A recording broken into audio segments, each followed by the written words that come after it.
What's up, everybody? I'm Najee Adams. And I'm Hunter Jacobs. And you're listening to the Hoop Ball Nets podcast.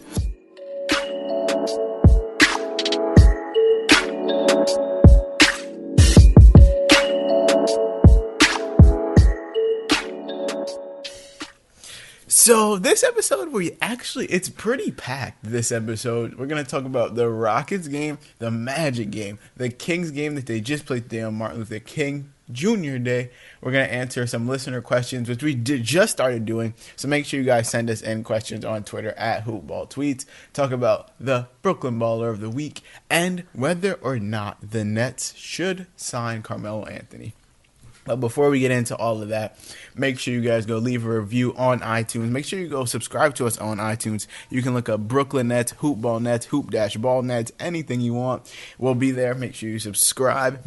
Make sure you follow us on Twitter at HoopBallNets. And, make sure you guys leave a review, rating 5 stars. So we're reading all of them on the podcast, even the bad ones. We have a pretty bad one today, which we're going to get to in a second. Shout out to Hawaiian House Kona Coffee Company for sponsoring this podcast and every other Hoop Ball podcast. If you guys want to go check them out on Twitter, it's Hi Kona Coffee, Hikona Coffee. You can look them up on Amazon. Amazing coffee. Make sure you guys go check it out. So, getting to the review, it is by Melquan7. It is titled D-Lo, and it's a 3-star. Go ahead, Hunter. So, I'll read this being that it's all focused on me. He was name dropping as well. Melquan7 said, Hunter is ridiculous hater and immature. Melquan's clearly not too good with grammar. Ridiculous hater and immature. I love the podcast, but I don't like the excessive hate. It's ugly. Najee is great, so that's good. My boy. Boy, Melquan. However, opinion, I don't think you actually listen because I have praised D-Lo on countless occasions on his good performance. I do hold him under a microscope more than the other players, being that he's the franchise cornerstone. A hater, not to anyone else besides Jared Dudley. I do absolutely hate Jared Dudley. I don't think it's immature to hate Jared Dudley. I believe that is absolutely valid. We just want to say that Jared Dudley hasn't played a single lick of basketball in the past 3 games, and the Nets are 3-0, so I don't want to hear it. But D'Angelo Russell is a borderline all-star this season. He is leading them to the 6th seed. He is a good player, but I will criticize his game when he plays and scores 7 points and sits on the bench for the entire end of the 4th quarter in overtime against the Houston Rockets despite a win. The thing with me is I'm more of a D'Angelo Russell stan. It's in my Twitter bio and everything. I love D'Angelo Russell. He's my favorite player in the NBA, to be completely honest. So I'm more willing to give him slack and let things slide than Hunter is. So obviously, Melquan7, you are also a D'Angelo Russell stan, and I appreciate that you love him so much. I appreciate it too. But I believe you are wrong for calling me a ridiculous, not even a ridiculous hater, calling me ridiculous hater and immature. I appreciate you calling me great, though, but I don't appreciate you stomping out my co-host. But no hard feelings. Like we said, we appreciate the all the feedback and everything. Make sure you guys continue to go leave it, get your get your review read and everything like that. So yeah, on to the Rockets game. So this game, every game we're going to talk about today, the Nets won. This game went to OT. The Nets won 145 to 142. Before we really get into things, we're just going to go over the box score and stuff like that. I was the one watching this game. Najee was preoccupied with some RA stuff at school. That is very true. I was on my television watching this game, and I was screaming with my friends on the phone as Dinwiddie had his eruption late in the 4th quarter. It's probably one of the best games I've watched all season, if not the best game, and this is a game I'll criticize D'Angelo Russell, so you can skip this game if you don't want to hear it. The Nets shot 51.9% from the field while the Rockets shot 42.9%. They shot 44.4% from 3 while the Rockets shot 32.9%. And free throw, the Rockets attempted 34, the Nets attempted 22. But that's usually the case when you play the Rockets because James Harden draws 80 fouls per game and shoots 80 free throws per game. So they shot 85.3% from the free throw line. On to the box score. Rodion Crooks, 14 points, 29 minutes, 7 of 12 from the field. Jared Allen, 20 and 24. Okay. That's crazy. So I applaud his good performance. Wait, didn't we say that? We said that on the last podcast that he should eat because they have no that's center. why I applaud his good performance. Although it is a bit... It is not as impressive as it would have been, obviously, had they had Capella, because he was being guarded by 6'6" PJ Tucker. But I'm glad he took advantage of it and still got a 20 for his first 2020 game of his career, by the way, and played the most minutes on the team for one of the first times all season, probably 43 minutes. So, yeah, Jared Allen, 20 and 24, 10 of 19 from the field. He shot three-pointers, shanked all three of them. He shot three-pointers, shanked all three of them. And, he had 18 defensive rebounds, 3 blocks, no turnovers. He missed his only free throw attempt. Yeah, missed his only free throw of the game. Joe Harris, old reliable, tied Jared Allen for minutes, 43 each, 17 points, 6 for 12 from the field, 2 of 4 from the three-point line, 3 of 4 from the free throw line, 4 rebounds, 7 assists. Great game from Joe Harris. D'Lo, on his worst game in probably the whole month of January, he had 10 points, 4 of 11 from the field, 2 of 7 from the three-point line. He had 3 rebounds, 7 assists, only 1 turnover, a steal, and only 1 foul. So I will point out he had the D'Lo special, 11 shots, 10 points, and a minus 21 plus minus, lowest on the team by a significant amount. This was not his game. Yeah, it was a bad game from him. He sat out most of the fourth quarter and all of the overtime, while Spencer Dinwiddie had almost all of his points in the second half, mostly all of it at the end of the fourth and overtime. 32 minutes. 33 points, 13 of 22 from the field, 4 3-pointers, 3 of them in a row to end regulation. 1 from the hash, okay, but we'll get to that. We'll go through the box score before we explain the end of the game. He had 10 assists also, so it was a double-double. 33 and 10. And Damare Carroll continued his solid play, 22 points, 6 of 13 shooting, and 5 rebounds. Rondae Hollis came back, eased his way back into things with 7 minutes, 3 points. And then on to the Rockets. I don't know how you can basically drop 60 and your team still lose. Like, if I'm Harden, we got to have a talk in the locker room. Somebody getting thrown in a locker because that's crazy. I mean, Austin Rivers did miss the most key shot of the game. Austin Rivers is bad. And Gerald Green also missed the game winner in overtime. But they gave Austin Rivers a wide open 3, and he shanked it. When you have to look, literally after one of his points, he looked up into the sky and said, "Finally, thank God." If you're an NBA player and you have to thank God for getting 1 bucket, you're trash. And James Harden missed the game winner.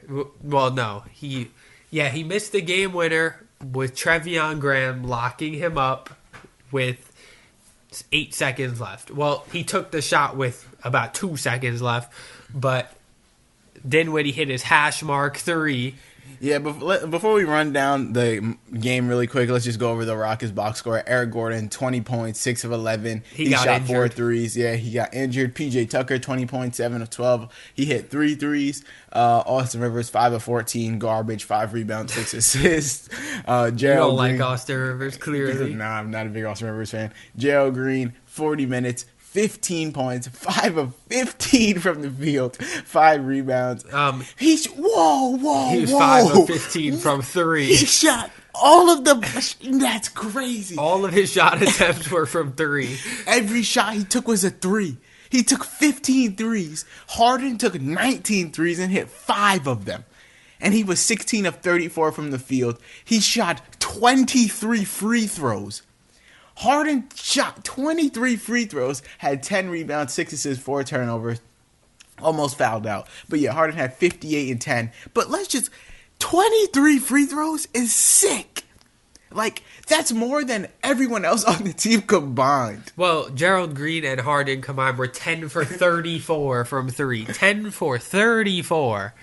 So if you take them out of the equation, the Rockets were 13 for 36, which is still not impressive. But so getting more into the game itself, so the Nets, we've noticed the Nets have been playing this nice little 2-3 zone. They play it for a couple possessions here and there. I guess when their players are tired and as a unit, they just want to mix things up if things aren't working out at the time. They played a box and one on Harden, where basically one player shadows Harden, and the other four play a zone, a box around the elbows and on the block, basically. And that player at the end of the game was Graham, although they tried it with Carroll a little bit, and Rodion's Carooks. They mixed it up. They let different people guard Harden. It's usually your best defensive player, but considering Harden's unguardable, I mean... Treveon Graham was probably their best defensive player for Harden. Yeah, honestly, we didn't give Treveon Graham a fair rap. Yeah. We were downing him, but he was bad when we were downing him. He's picked things up lately, and now he's a valuable piece to the Nets team, and we'll say that without a doubt. He's a hustle player like Joe Harris. He's knocking down his shots, making plays. He's doing what the Nets envisioned when they first started it. The problem with the Nets zone in this game, though, for a lot of the time they played it, was that they put so much attention on Harden. Most of the time they doubled him. And in a 2-3, like, only one player is... Well, two players are at the top of the key, but, like, it's usually one-on-one with the ball handler. So, unless they double him, and they doubled Harden, which led to the person on the wing being open, which was Eric Gordon in the instance that I'm talking about. And then the corner was wide open. Gerald Green knocked down a three. So basically, all the attention they were playing to Harden. Yeah, but even with all that attention, Harden still had his season high 58. So 60 basically. Like, the defense was not ideal in this game. It was, I mean, they had some solid possession steals and lock up late in the regulation when Treveon Graham guarded Harden, but the offense is really what carried it. So the Nets were down 11 with 2 minutes and 20 seconds left in the game. I was watching and I really thought game over. And for a lot of teams, it is game. Like, the Nets are a resilient young team. There were some Rockets fans who left a little early because they thought it was game over and they're trying to beat the traffic. Imagine sitting in traffic and you're listening to the game and you're like, Spencer Dinwiddie from the hash! Like, you would be sick if you just left early. That's crazy. That's why I never leave games early. So the Nets were chipping away at the lead, but they're still down 6 with 28.6 seconds. Which would, once again, be over for a lot of teams. Dinwiddie catches the ball right off the inbound, takes a fadeaway off-balance three. Was it, like, in the corner? No, on the wing. Yeah. In two people's eye, good. Cash. So, then they're down 3. And then Harden gets fouled. They weren't in the bonus. P.J. Tucker gets fouled. He makes one, misses one. Then Dinwiddie they call timeout. Dinwiddie has the ball again. In Austin Rivers' face, 3, good. Right at the top of the key. So, then they're down 1. Harden gets fouled. Yeah, and then they end up being down 3. And Dinwiddie is dribbling the ball up the court on Austin Rivers and stops right at the hash mark. Behind the hash. About a foot behind the hash, maybe, and takes a off-balance 3 in Austin Rivers' face with his hand in his eyeballs and made the shot. Cash, the whole Nets bench. And that shot was very late in the game. It was with 8 seconds left. And then the Rockets didn't call a timeout. Harden had the ball, dribbled it all the way to the three-point line, did a step back in Treveon Graham's face, locked up, and hit front rim. So then it went to OT, where the Rockets dominated overtime early, and I thought the game was over once again. But the Nets ended up going on a 10-0 run to close OT, and they ended up winning. Dinwiddie continued his domination in overtime. He had a give and go, had an and one. He had an assist to Treveon Graham in the corner, who drilled the 3 while they were down 7 with a minute 30 left in overtime. And there's one other thing that should be pointed out about this game. Would you like to do the honors? I mean, I said it earlier, but yes, D'Lo was nowhere to be found late in the fourth or OT, which is one of those things that, like, we still don't have a direct answer from Kenny Atkinson for it, but the whole fan base realizes, like, if D'Lo starts off cold or, like, he sees that he's being lackadaisical on defense, then he's going to come out. It's the hot hand approach from Atkinson, which is fine. Which is the thing that, like, makes people believe that D'Lo isn't an all-star. Because, I'm in support of D'Lo making the all-star game. I don't think he will. I think LaVine should still make it over him. I don't want to hear it. That's a close debate, but I honestly do believe that. I know he's on the Bulls, but LaVine is the type of player that he's not going to get benched late in the game. Like, no one in the All-Star game is going to get benched late in the game. You don't see Tobias Harris on the Clippers. You don't see Bradley Beal. All-Star. You don't see Bradley Kyle Beal. Lowry. Ben Simmons, unless it's for free throws. Ever being forced onto the bench because of their play. Regardless of how bad they're playing, Devin Booker will be on the court, and he hasn't even been an All-Star yet. Donovan Mitchell will be on the court, hasn't been an all-star yet. Tatum will be on the court. All of these guys will be on the court late in the game regardless because they're viewed as all-star caliber players.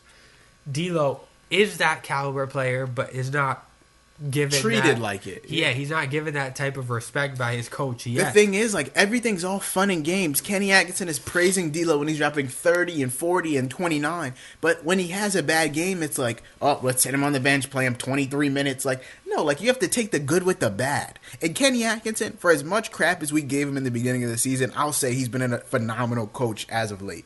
But still, like, D'Lo's your best player, regardless of what personnel you have out there, who's killing at the time.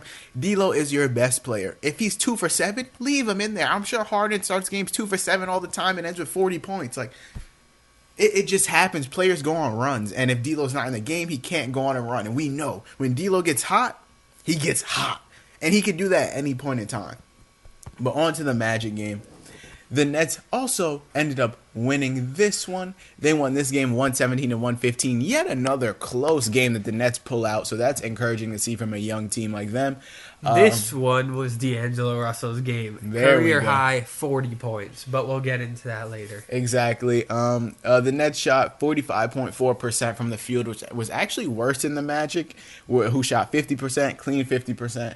The Nets shot 41.3% from the three-point line, while the Magic shot 38.5%. And then they won the turnover battle, everything like that. They lost the offensive rebound battle and the rebounding battle in total by 8. And then, on to the box score. We'll start with the Magic this time since we started with the Nets the last time. They were getting cooked by DJ Augustine. 27 minutes, 17 points, 7 of 10 from the field, 4 assists, also 4 turnovers, a -5 plus minus. When you look at the box score, it doesn't look like he was eating them alive. But when you watch the game, he actually had a couple of timely baskets and like a couple of baskets where you're like, DJ Augustine shouldn't be making this. Aaron Gordon played really well too. He was hitting threes at the end of the shot clock when the ball was forced into his hands. He was dunking on the whole team as always. Mo Bamba was hitting he hit a timely 3-pointer too when he was left wide open and left to shoot it. Isaiah Briscoe had some key minutes. It looked like the Magic had control of this game for a while. Yeah, Terrence Ross, who's in contention for 6th Man of the Year this year, 13 points, 5 of 10 from the field, 4 rebounds. Evan Fournier, 16 points, 38 minutes, 8 rebounds, 3 assists. Nikola Vucevic, 16 and 17 with 6 assists, 7 of 20 from the field, and Aaron Gordon went 9 of 13 for 23 points, knocked down 3 threes, 4 rebounds, 5 assists. On to the Nets. So yeah, Treveon Graham played 28 minutes, 6 points, 2 of 8 from the field, 1 of 5 from the 3-point line, but he provided defense, and he is more valuable than shown on the box score. Like, he does stuff in the game that you wouldn't see on the box score. A good example is like for the Celtics, people often say that Marcus Smart is garbage. Marcus Smart's terrible because of how he has 2 points on 1 of 7 shooting and not much else. But he also makes the game-winning save when a ball's going out of bounds. He also blocks a shot when it matters with 20 seconds left in the game. He plays great defense all game long, and he's the reason that the Celtics win a lot of games. Treveon Graham kind of has the same effect. He locked up Harden late in the Rockets game. He hustles. He made a great pass in transition to Crooks in the Kings game today. He's honestly one of the best hustle players for the Nets, aside from Joe Harris, probably. On to Rodions Kurucs, who only played 11 minutes, 2 points, 1 of 2 from the field, 2 rebounds. I think he should continue to start even when Allen Crabbe comes back, because he's clearly an amazing player for the Nets, a diamond in the rough, and another gem that Sean Marks and the Nets organization drafted. Jared Allen, 25 minutes, 6 points, 2 of 6 from the field, 10 rebounds, got dominated by Nikola Vucevic and went back to playing subpar minutes and having a subpar game. Joe Harris, 29 minutes, old reliable, went 4 of 13 from the field, 11 points, 3 of 8 from the three-point line, 4 assists, 3 turnovers. And then I'll go over DeMarre Carroll. DeMarre Carroll, 29 points. Oh, I wish 29 points. 29 minutes, 10 points, 5 of 9 from the field, and Shabazz Napier had 12 points on 4 of 13 shooting in 18 minutes. And also Rondae Hollis only played 13 minutes, 2 points, 1 of 7 shooting. He's still not fully back yet. They're easing him back. I don't even know if he's going to gain a huge role back again. He might stay on the bench next to Carroll and only see like minutes in the upper teens, lower 20s going forward. One thing that a lot of people overlook is Ed Davis. 8 points, 9 rebounds, 22 minutes. That man's a rebounding monster. As you'll see in the Kings game. Exactly. So now we're on to the meat of the Nets. D'Angelo Russell and Spencer Dinwiddie, 60 points combined. In 60 minutes. In 60 minutes. They combined for 60 of the Nets' 117 points. Spencer Dinwiddie, 27 minutes, 20 points, 6 of 11 from the field, 3 of 7 from the three-point line, 2 rebounds, 3 assists, 4 turnovers.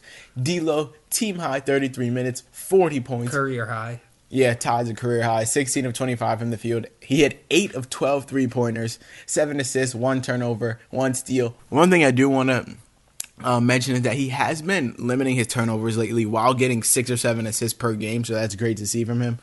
It was a overall great game by D'Lo. Diving more into the game, the Magic were dominating this game. They were up 67-54 at half, 13-point lead. D'Lo himself had 24 at half. Which means someone else had to step up in the second half for them to get the lead back, because he wasn't going to replicate that exactly and go to 48 and do it himself. And that man was Dinwiddie, who was very quiet in the first half. Dinwiddie actually hit a 4-point play with 54.9 seconds left off of an inbound pass in the corner. And yeah, Dinwiddie scored 18 of his 20 in the second half. He had 2 points at half. And they were down 2 before that shot. So that gave them a 1-point lead, and he hit the free throw. So yeah, D'Lo, everyone knows the D'Lo step back on Evan Fournier with 27.1 left to give the Nets a 3-point lead, and they basically just played the free throw game and won after that. He did the little ice in his veins celebration. Amazing. Dinwiddie, like Hunter said, got fouled with 9.6 left. Missed one. The Nets lead by 2. And Evan Fournier missed a game-tying floater. Nets win. It was a great win by the Nets. They should beat teams like the Magic, and they did. It shouldn't have been this close, obviously, but a win is a win. On to the Kings game. The Nets went back to playing the little 2-3 zone. They didn't play it a ton, but they played it a decent amount.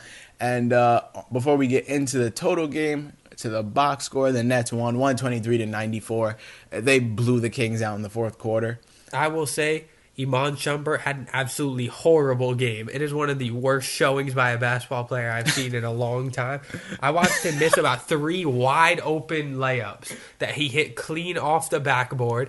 He only scored 4 points on 1 of 10 shooting in 32 minutes. The only thing he did well was 4 defensive stats, but he turned the ball over 3 times and had a minus 25 plus minus. Yeah, Iman Shumpert's trash. He just stick to reality TV. And the Kings, it was a close game with the Kings until the second half. The Nets outscored the Kings 38-25 in the third quarter, and they outscored them 30-9. In the fourth quarter. In case you wanted to know, they doubled their points. It was 68-34 in the second exactly. half. The Nets shot 50% from the field. Kings shot 41.9. The Kings actually shot a better 3-point percentage than the Nets, 40%, while the Nets shot 37.1. And the Nets attempted 24 free throws, knocked down 20 of them. The Kings attempted 11, knocked down 6 of them. On to the box score itself. We'll start with the Kings. Not really much to talk about. Iman Shumpert, yeah, he's garbage. Nemanja Bjelica also had a trash game. He got replaced by Justin Jackson about halfway through the game. Bjelica played 4 minutes. Justin Jackson played 29. Jackson had 14 points, 6 of 8 from the field, 5 rebounds. Buddy Hield, 4 of 10 from the field, 11 points. Did a good job limiting him. Willie Cauley-Stein, he had a couple good dunks on Jared Allen, 27 minutes, 12 points, 6 of 8 from the field, 6 rebounds. And then the Kings' best player, De'Aaron Fox, 29 minutes, 9 points, 4 of 14 from the field, 6 assists, 3 turnovers. Not his best game, so they did a good job on him, which is De'Aaron Fox, as everyone knows, is one of, if not the fastest player in the league, one of the fastest players in the league. And the Nets don't have anyone too overly athletic, so it's good that they were able to guard De'Aaron Fox and wasn't able to let him destroy them with his speed. But Bogdan Bogdanovic, 32 minutes, 22 points, 9 of 19 from the field. He was the only player that I can confidently say destroyed the Nets. He was hitting ridiculous shots. He was finding his teammates. He was playing great basketball. He ended up having 22 and 11 with 5 turnovers. So good thing they forced him to commit 5 turnovers. On to the Nets. Rodions Kurucs, 23 minutes, 16 points, 7 of 10 from the field. Amazing game from him. Treveon Graham, 8 points, 2 of 3 from the field, 5 rebounds, 3 assists, 1 steal, 1 block. Did everything he needed to do. Jared Allen, 23 minutes, 8 points, 3 of 5 from the field, 12 rebounds. He had 8 and 12, 4 turnovers. 8 and 12 is about what you expect from Jared Allen every night at this point. So, which is solid game. Yeah. Joe Harris, old reliable. Had another one of those great games, 29 minutes, 8 of 14 from the field, 19 points, 3 three-pointers, 7 rebounds, 2 assists, 2 steals. Great game from him. Spencer Dinwiddie didn't play too well. 11 points, 3 of 12 shooting, 1 of 5 from the three-point line, 6 rebounds, 6 assists, 3 turnovers. Jesus. And, D'Angelo Russell was really Russell and Joe Harris really had the 2 best games. Although DeMare Carroll, the box score was not pretty. He had 9 points on 3 of 8 shooting with 4 rebounds. He was hitting. He hit a couple of shots when the game was out of reach that kept his stat line relevant. He had a 0 plus minus. He probably had the worst performance out of anyone who played today, but it still wasn't all that bad. Ed Davis had a quiet, good performance. The rebounding that we're talking about, he had 6 points on 2 of 2 shooting with 16 rebounds. 16 rebounds in 24 minutes. That's insane. And Rondae Hollis still only played 12 minutes, 5 points, 2 of 7 shooting. But he had a really nice and one late in the game. And Shabazz Napier, 10 points in 11 minutes, 3 steals. D'Lo, 31 minutes, 31 points, point a minute. 12 of 25 from the field, 7 of 14 from the three-point line, 8 assists, 0 turnovers, 4 rebounds. Like I said, he was very hot early. Like he started off 11 for 19 from the field. So he missed 1 out of his last 6 shots, but the game was already out of reach, so it's not like they needed him at that point. He made the shots when it mattered. He took advantage of the mismatches too. When he was on Cauley-Stein or Bagley, he would size them up, do a little step back or a hesitation, and pull a 3 in their face. That's really what he does. I want to say D'Lo takes advantage of when big men get switched on them, because the Nets run a lot of pick and roll, screen and roll, stuff like that with Jared Allen. So big men get switched on to D'Lo quite a lot. And he's not like the quickest, most explosive player. And although sometimes you would say, well, a player should take a big man off the dribble when they're switched on him, like Westbrook would do that. There's times Steph Curry even will see that a big man's on him, go straight to the basket and do a reverse layup or do a regular layup, get an and-one, do something. But D'Lo often does a hesitation and just pulls a 3, which has its ups and downs. Because if he misses, then it's why didn't he take him off the dribble? And if he makes it, he's amazing. So. Yeah, but honestly, in my opinion, D'Lo's not athletic enough to take them off the dribble. Yeah, that's like I'm saying, he's not the most explosive player, but he's like mixy. Like it's hard to explain. He's just elusive. He moves slower, but he knows how to get around people still. Like he knows how to move his body the right way to get open. Like Steph Curry and Russell Westbrook, Dame Lillard, they know how to just drive straight by someone and get a layup. Like D'Lo is not quick enough to do that. He operates in a different way.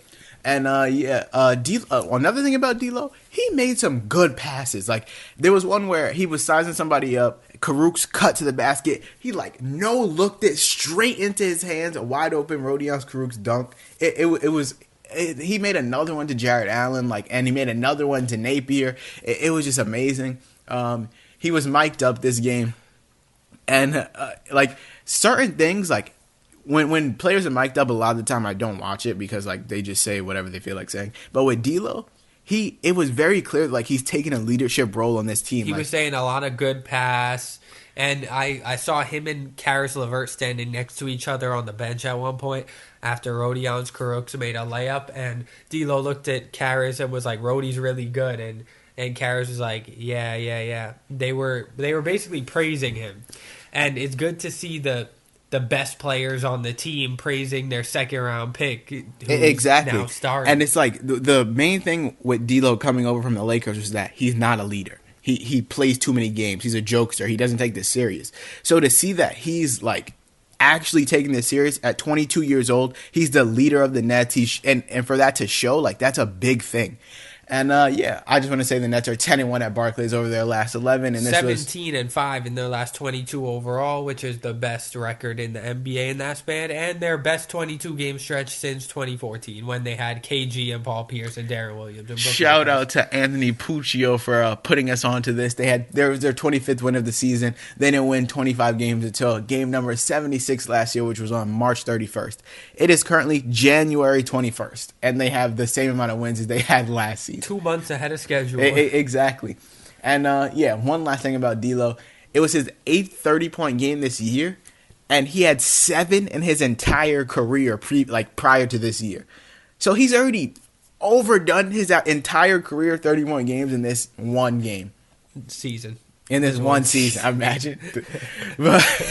In this one season, yes. On to listener questions. It's the first time we're doing this, but we actually enjoy doing it. Yeah, make sure you guys tweet us any questions you have about the Nets, period. Players, draft, free agency, specific games. Tweet it to Hoop Ball Tweets. We'll make sure to answer them on each and every podcast.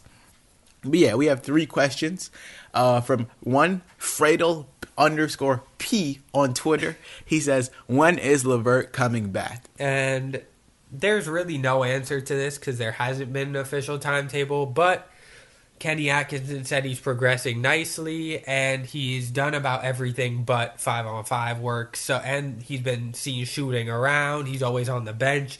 So they're taking it slow with him, but I would guess around the All-Star break, maybe a week or 2 after the All-Star break. He hasn't done any contact work yet, and this was 2 days ago.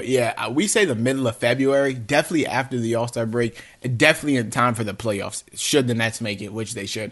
I say the latest he's back is March 1st. Yeah. That's the latest he's back. I do want to say, though, shout out to Caris LeVert. He's been a great vocal leader off the bench, cheering his teammates on, because he was having the season of his career, becoming the cornerstone of the Nets, and it got derailed by an injury. He could very well be salty and sit on the bench and be and be angry that D'Lo's eating and taking the spotlight away, but he's not. He's being a great vocal leader and showing that he's all about the team. This team's chemistry, I believe, is the reason they're the 6th seed and not the 10th seed right now.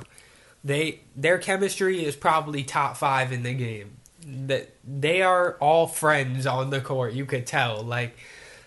There are teams where they're just on the court because of business, and they're not as cool with each other as other people.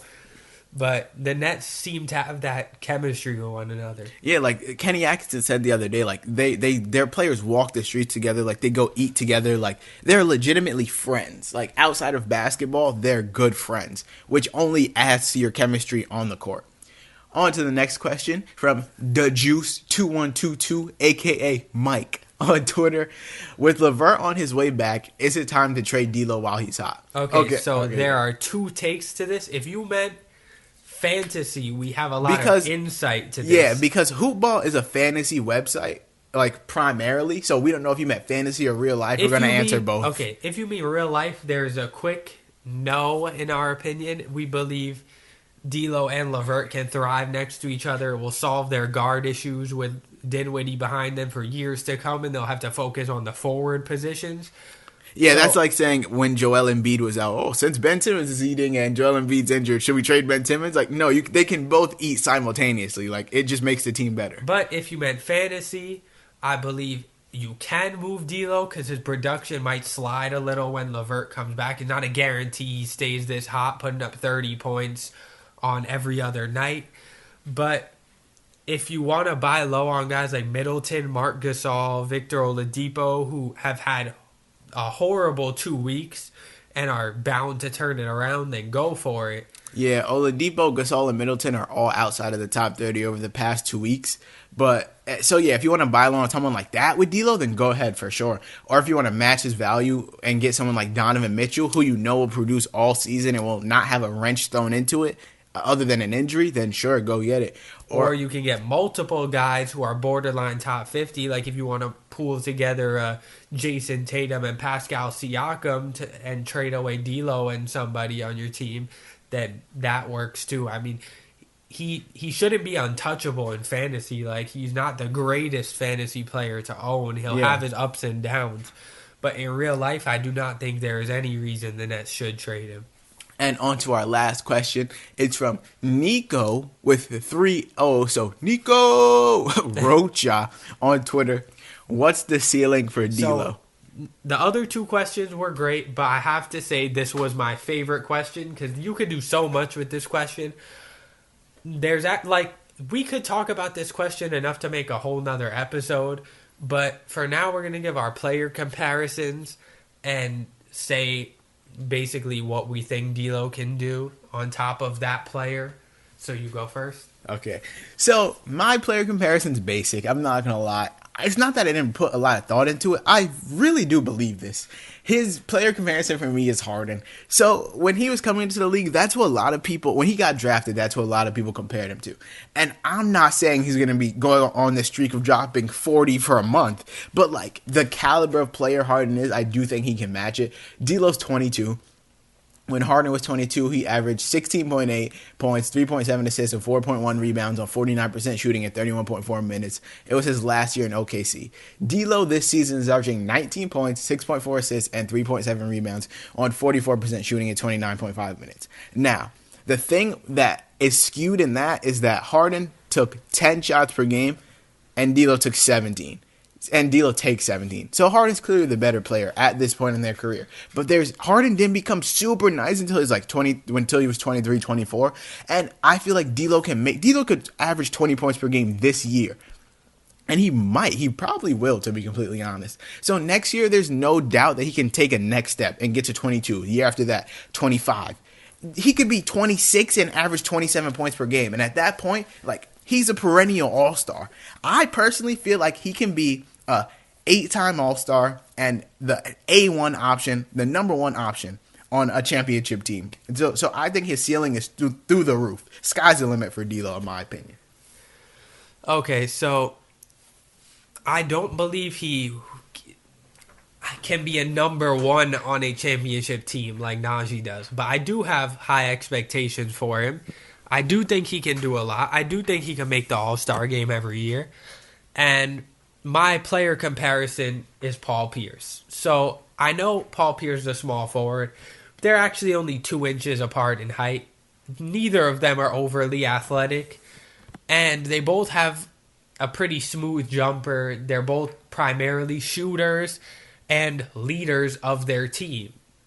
So Paul Pierce at 22 years old averaged 19.5 points, 5.4 rebounds, 3 assists, and 2.1 steals on 44.2% shooting in 35 minutes.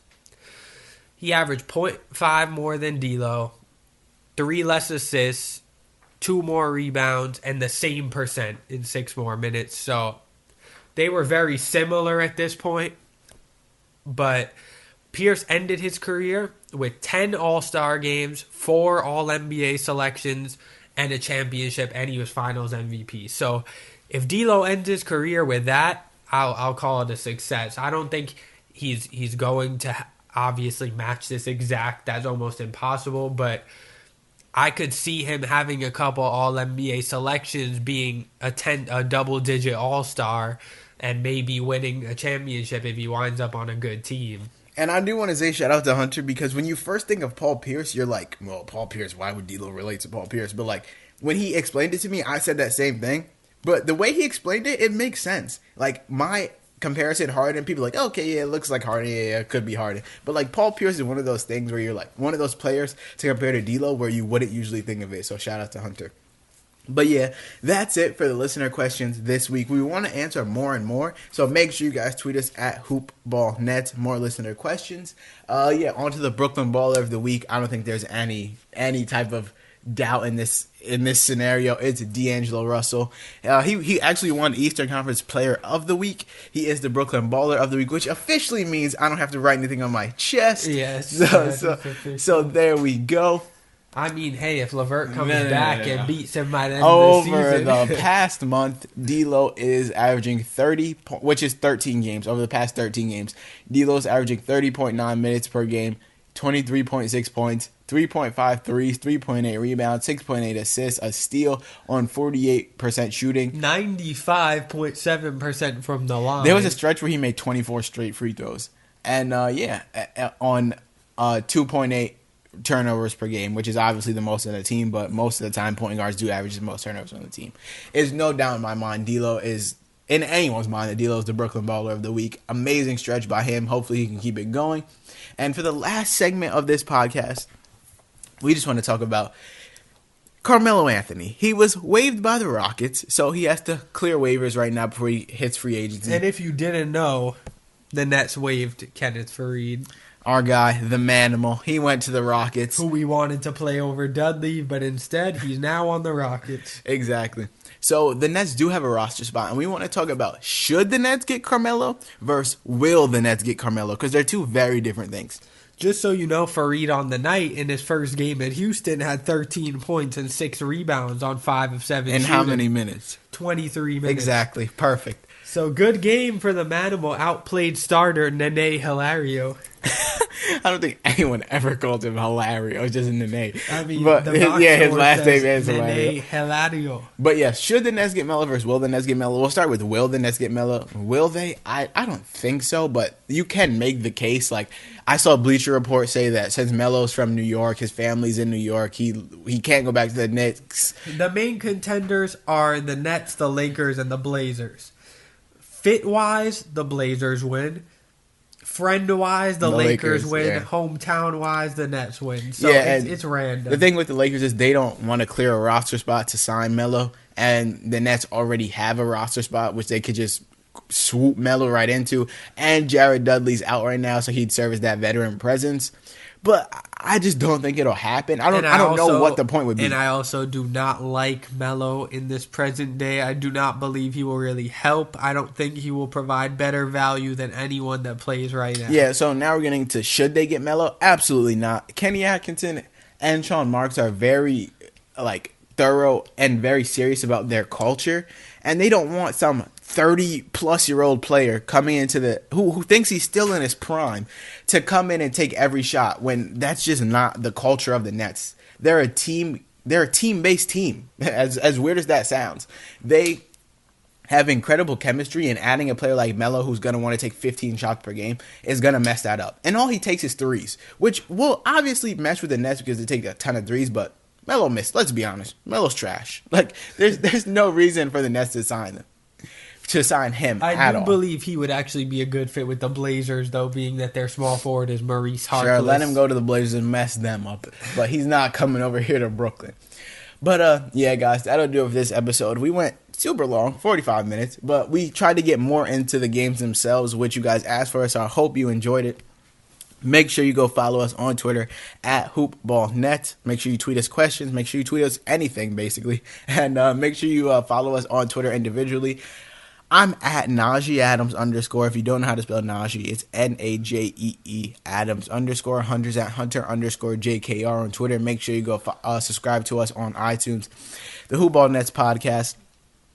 Make sure you go leave a 5-star rating and review. Give us feedback, criticism, praise us, tell us we suck. Just tell us anything and we'll read it on the podcast. And we just want you guys to know we're cooking up some pretty fun stuff coming up. The next podcast after this is actually going to be something pretty unique that we haven't heard on any other podcast. So look out for that. It should be up by Tuesday before the Nets play again. So thanks for listening to this episode, guys. We'll see you all next time.